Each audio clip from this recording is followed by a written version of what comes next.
So when I think about democratic erosion in Latin America, I mean, going out of the old type of military coup that was very clear, the kind of incremental way, there's two different types. One is power vacuums that allow powerful actors to take over the legislative and judicial institutions. This is the case of Peru, the case of Guatemala.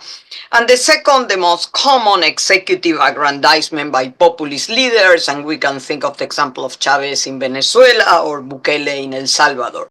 And so what's the playbook of democratic backsliding under these populist leaders relying on executive aggrandizement? First, they build very strong popularity. At the beginning, they deliver policies that respond to the demands of their citizens to increase their popularity. So people support this process of executive aggrandizement. And second, as Tim said, the salami tactic, right? They take on one enemy at a time, and the other people do not respond because they don't expect to be attacked. By the time they get to them, it's too late. The weekend of civil society has already come. What we're seeing in the US, it's not exactly like that. So one of the things that's most surprising is the popularity of President Trump is not growing. If anything, it's declining.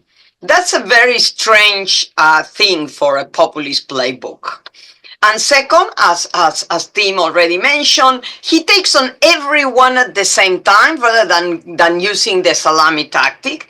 And I think a third aspect is he does it blatantly. You know, the democratic backsliding is, no, I'm not taking on anyone. I'm just being representative of the public. And on top of that, not only he's not exposed to economic shocks on the economy, but he seems to be creating the shocks. So this is really not the traditional playbook.